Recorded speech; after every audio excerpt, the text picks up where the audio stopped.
नमस्कार दोस्तों, आपके अपने चैनल प्योरिटी ऑफ लाइफ में मैं नीलम शुक्ला आपका बहुत बहुत स्वागत करती हूँ। दोस्तों, अब नवरात्रि की शुरुआत होने वाली है। नवरात्रि जो कि 17 अक्टूबर से शुरू हो रही है और 25 अक्टूबर तक है ये नवरात्रि 9 दिन की। तो इस समय में अगर आप किसी भी समस्या से संबंधित कोई उपाय करते हैं, माँ की आराधना पूरे श्रद्धा भाव से और सच्चे मन से करते हैं, तो मनोकामना आपकी जो भी हो, माँ उसे अवश्य पूरा करती हैं। आज की वीडियो में मैं आपसे शेयर करने वाली हूँ उन लोगों के लिए उपाय जिनके पास अपना खुद का घर नहीं है और वो चाहते हैं, या फिर उनकी ज़मीन है और उस पर वो घर नहीं बना पा रहे हैं, आर्थिक तंगी की वजह से या फिर किसी न किसी परेशानी की वजह से वो अपना घर बनाने में सक्षम नहीं है। तो आज की वीडियो में जो उपाय है, अगर आप इसे नवरात्रि के दिनों में करते हैं, इन 9 दिनों में, तो निश्चित ही माँ दुर्गा की कृपा से आपकी जो मनोकामना है वो पूर्ण होगी, आपके पास अपना घर होगा। दोस्तों, अगर घर की बात करें तो खुद की अपनी ज़मीन या फिर अपना मकान बनाने के लिए चतुर्थ भाव जो आपकी जन्म कुंडली का होता है, उसका बली होना अत्यंत आवश्यक है। मंगल ग्रह को भूमि का कारक माना जाता है और भवन का कारक माना जाता है और चतुर्थ भाव का कारक माना जाता है। अगर आप चाहते हैं कि आपके पास अपना घर हो, तो आप मंगल ग्रह की मंगलवार के दिन हनुमान जी की पूजा करें। इससे भी आपका अपना घर हो जाता है। मंगल ग्रह आपकी अपनी जन्म कुंडली में देखें, अगर मंगल ग्रह पीड़ित है किसी तरीके से, तो भी आपको अपना घर बनाने में दिक्कत आती है। और दोस्तों, यदि आपकी जन्म कुंडली में मंगल या शनि ग्रह से संबंधित कोई भी ग्रह दोष हो, तो उसे ही अपना घर बनाने में दिक्कत आती है। अगर मंगल और शनि ग्रह आपकी जन्म कुंडली में चतुर्थ भाव से संबंध रखते हैं और शुभ अवस्था में हैं, तो अच्छा प्रभाव दे रहे हैं, तो निश्चित ही ऐसे जातक के पास अपना घर होता है। अगर शनि किसी तरीके से भी चतुर्थ भाव से संबंध रखते हैं या चतुर्थ भाव के स्वामी बनते हैं या चतुर्थ भाव में वो स्वयं विराजित हो जाते हैं, तो ऐसी अवस्था में जातक के पास एक से अधिक यानी कि बहुवचन में मकान होते हैं, खुद के कई घर होते हैं। ऐसे में आप अपनी जन्म कुंडली को किसी अच्छे ज्योतिष से भी दिखा लें, जिससे कि अगर आपके जन्म कुंडली में मंगल या शनि ग्रह पीड़ित हो, तो उससे संबंधित आप उपाय अवश्य कर लें। दोस्तों, अपना घर बनाने के लिए नवरात्रि में क्या करें? नवरात्रि में, क्योंकि माँ दुर्गा की पूजा अगर आप करते हैं किसी भी मनोकामना से, तो माँ दुर्गा की कृपा होती है। और जितने भी ग्रहों की जन्म कुंडली में दशा अंतरदशा खराब हो रही होती है, किसी भी तरह से शुभ फल नहीं मिल रहा होता है, अगर नौ दुर्गा की पूजा की जाए, माँ दुर्गा के 9 स्वरूपों की इन 9 दिनों में सच्चे मन से पूजा आराधना की जाए, तो कोई भी मनोकामना हो, किसी भी तरह की ग्रह बाधा हो जन्म कुंडली से संबंधित, वो ग्रह बाधा समाप्त होती है और शुभ फल प्रदान करते हैं सभी अशुभ ग्रह भी, अगर आप 9 दिनों तक माँ दुर्गा की आराधना सच्चे मन से करते हैं तो, और सही विधि से करते हैं तो। दोस्तों, बात करें कि अपना मकान इन 9 दिनों के अंदर ऐसा हम क्या करें जिससे माँ प्रसन्न हो और हमारे अपने खुद के मकान बनने में जो भी बाधाएं आ रही हैं, चाहे वो धन से रिलेटेड हो या कोई विवाद हो ज़मीन से रिलेटेड, वो सब सॉल्व हो, किस तरीके से हम माँ की आराधना करें।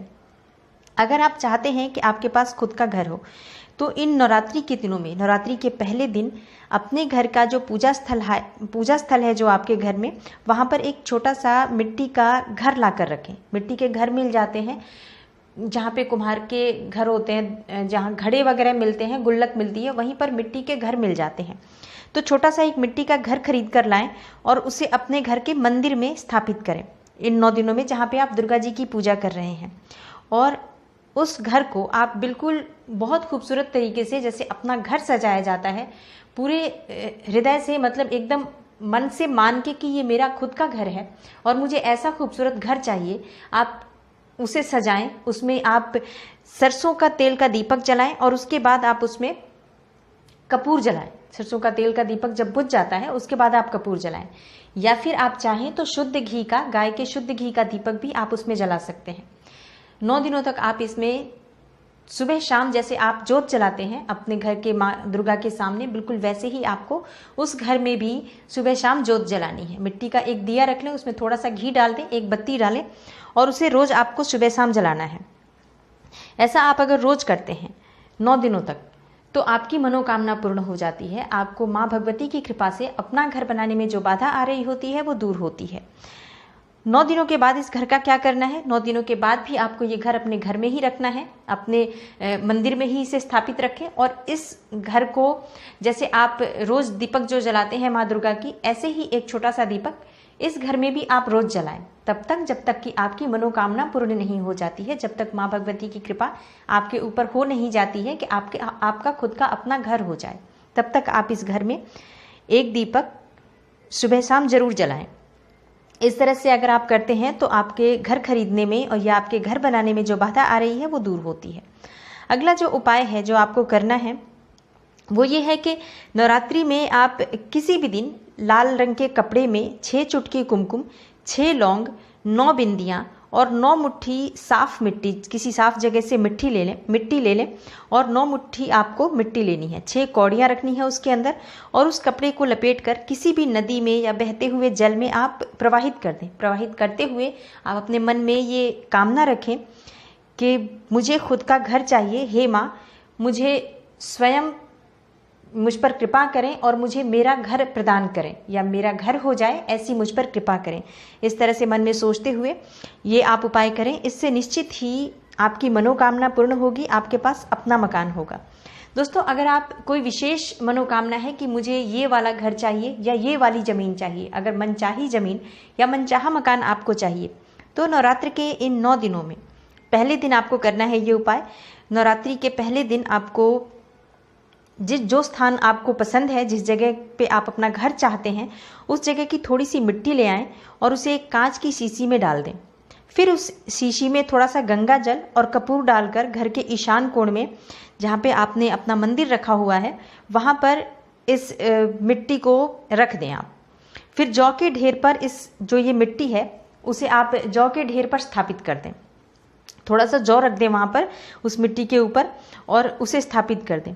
फिर आपको रोज ही वहाँ पर बैठकर माँ भगवती दुर्गा के सामने ओम ऐं ह्रीं क्लीं चामुंडाय विच्चे, ये आपको मंत्र जाप करना है। ऐं ह्रीं क्लीं चामुंडाय विच्चे, इसकी 5 माला आपको जाप करना है। और उस जौ के ढेर में आपको रोज थोड़ा थोड़ा गंगा जल डालते रहना है। इससे क्या होगा कि 9 दिनों के अंदर ही वो जौ जो है वो अंकुरित हो जाएगा। 9वीं के दिन जब आपकी पूजा पूरी हो जाती है तो हवन के बाद थोड़े से अंकुरित जौ निकाल लें और उसे अपनी मनचाही जगह, जो जहाँ पर आपको चाहिए घर, जो ज़मीन आपको या जो घर आपको पसंद है और आप चाहते हैं कि वही घर वही ज़मीन मुझे चाहिए, वहाँ पर ले जाकर उस जौ में से थोड़ा सा डाल दें। कांच की जो शीशी है उसके अंदर जो भी सामग्री बची हुई है उसे आप एक नदी में प्रवाहित कर दें। कांच की खाली शीशी को आपको नदी में नहीं डालना है, सिर्फ सामग्री उसके अंदर डालनी है। और खाली शीशी जो आपकी कांच की है उसे आप किसी पीपल के पेड़ के नीचे रख दें और माँ दुर्गा से प्रार्थना करें कि आपको आपका मनचाहा घर या आपके मनचाही ज़मीन शीघ्र ही प्रदान करें। उनसे प्रार्थना करते हुए आप माँ दुर्गा की पूजा आराधना करें तो इन 9 दिनों में माँ भगवती की कृपा होगी, निश्चित ही आपकी मनोकामना पूर्ण होगी। दोस्तों, आज मैंने आपको इस वीडियो में 3 उपाय बताए हैं। नवरात्रि में आप इनमें से कोई भी एक उपाय कर सकते हैं। कोई भी एक उपाय आप करेंगे आपको लाभ अवश्य प्राप्त होगा। 9 दिन जो होते हैं नवरात्रि के, ये बहुत शुभ होते हैं और ये सब जानते हैं। हम सभी जो सनातन धर्म को मानते हैं, हिंदू धर्म को मानने वाले जितने भी लोग हैं, हम सब जानते हैं माँ भगवती दुर्गा की कृपा अगर हो जाए तो कोई भी इच्छा, कोई भी मनोकामना अधूरी नहीं रहती है। विश्वास रखें माँ दुर्गा पर और इन उपायों में से आप कोई सा भी एक उपाय कर लें जो आपको सुलभ लगे, जो आपको आसान लगे, जो आपसे हो सकता है। मन में विश्वास रखें कि आपकी मनोकामना माँ दुर्गा अवश्य पूरा करेंगी। आपके घर आई हैं माँ दुर्गा, उनका पूरे सच्चे मन से पूरे परिवार सहित उनका स्वागत करें। परिवार के जितने भी सदस्य हैं सब पूरे भक्ति भाव से माँ दुर्गा की आराधना में लगे रहें। इन 9 दिनों में माँ दुर्गा की जितनी हो सके आप सेवा करें, आराधना करें, उनके मंत्रों का जाप करें और जो भी मनोकामना है आपकी वो माँ दुर्गा से प्रार्थना करें, अवश्य पूरी होगी। दोस्तों, उम्मीद करती हूँ आज की वीडियो आपको ज़रूर अच्छी लगी होगी। वीडियो अच्छी लगी हो तो लाइक कर दें, शेयर कर दें अपने फैमिली और फ्रेंड्स के साथ, या जिनको भी घर की आवश्यकता है, जो लोग भी चाहते हैं कि उनके पास अपना घर हो या एक घर है और अधिक घर चाहते हैं तो भी आप ये उपाय कर सकते हैं। मैं मिलती हूँ आपसे अगली वीडियो में किसी नई और महत्वपूर्ण जानकारी के साथ। तब तक के लिए नमस्कार।